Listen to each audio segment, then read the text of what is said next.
دوستای گلم سلام. امشب اومدم به شمالی ترین منطقه تهران و میخوام تو یه محله اصیل و پرخاطره که مطمئنم خیلیاتون اینجا اومدین و ازش خاطره دارین قدم بزنم و حال هوای اینجا رو بهتون نشون بدم. این محله به بازار خیلی شلوغ و اغذیه فروشی‌ها و جاهای دیدنی نزدیکش حسابی معروفه. پس دیدن این ویدیو رو که حال هوای مردم تو آخرین روزای تابستونه رو اصلا از دست ندین.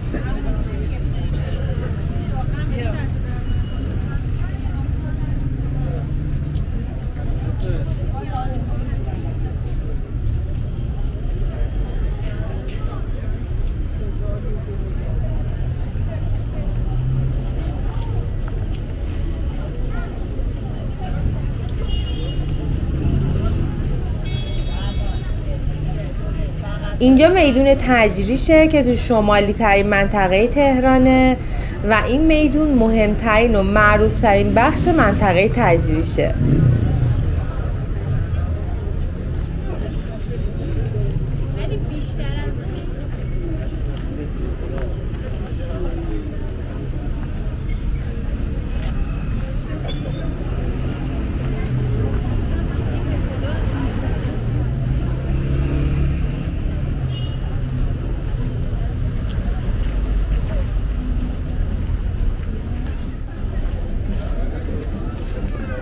این میدون از جمله جاهاییه که هیچ وقت خلوت نیست، چه روز باشه چه شب شلوغه و به یکی از بهترین جاها برای خرید تبدیل شده و دور تا دور میدون کلی مغازه و دست فروشه.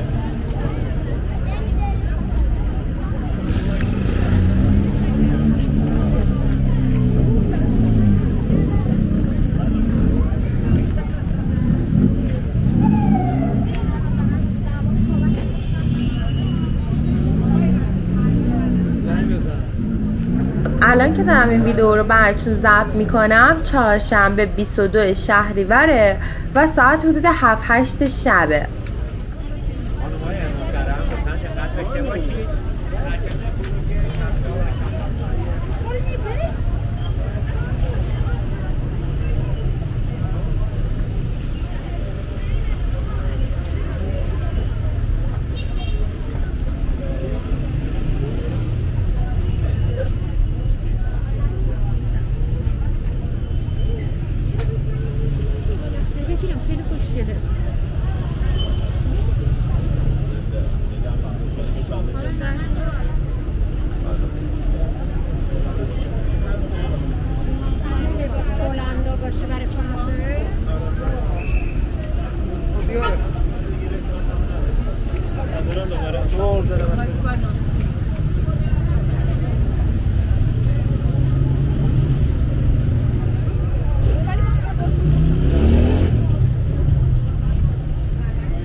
از نظر دسترسی هم اگه بخوام بهتون بگم، میدون تجریش از شمال به دربند، از جنوب به خیابون ولیعصر، از شرق به خیابون دکتر علی شریعتی میرسه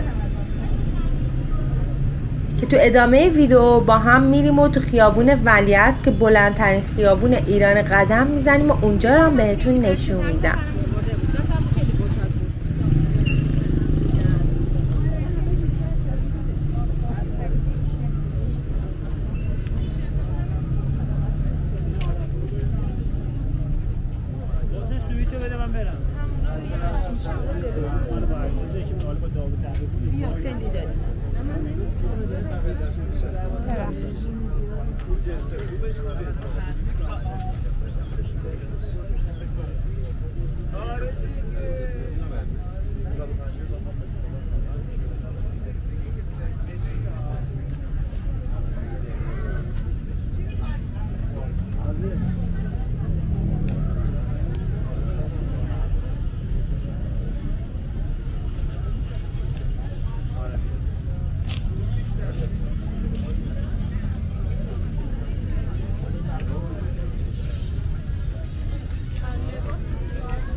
اگر از میدون تجریش، بازار سنتیش، امامزاده سالو و مرکز خریدش خاطره دارین و به اینجا اومدین، حتما برام بنویسید که بخونم و اینکه ممنون میشم از من حمایت کنید، این ویدیو رو لایک کنید و اگر از سبک ویدیوهای من خوشتون میاد دکمه سابسکرایب رو بزنید و عضو کانالم بشید و با من همراه باشین.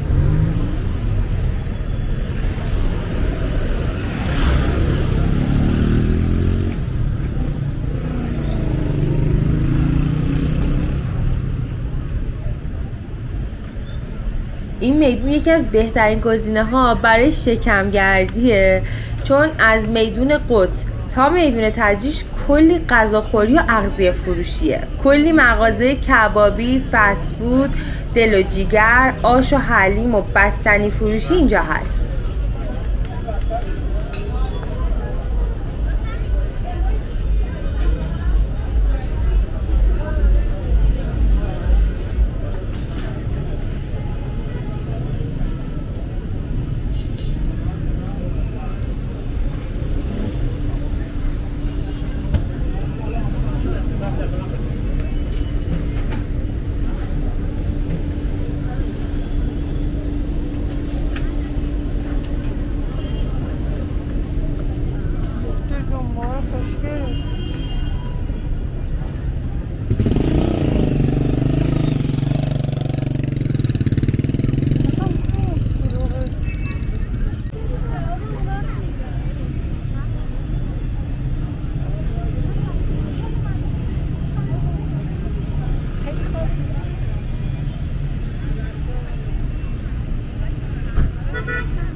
از اونجایی که تجریش تو ارتفاعات شمالی تهرانه آب و هوای خوبی داره و شما برای اومدن به میدون تجریش باید از یکی از خیابونای شریعتی یا ولیعصر خودتون رو به شمال تهران برسونید که خیلی هم اصولا شلوغ و پرترافیکن. یکی از بهترین گزینه‌ها براتون متروه که حداقل توی ترافیک و شلوغی نباشین.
اینجا هم خیابون ولیعصر تهرانه که قبل از انقلاب به اسم خیابون پهلوی میشناختنش. به خاطر درختای چناری هم که داره خیلی معروفه. این خیابون بلندترین خیابون تو خاورمیانه است که طول خیابون ولیعصر نزدیک به 18 کیلومتره که شمال تهران رو به جنوب وصل میکنه.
خب ما به انتهای این ویدیو رسیدیم. امیدوارم از دیدن میدون تجریش لذت برده باشین. سعی میکنم به زودی ویدیوهای بازار و مراکز خریدش رو براتون بذارم.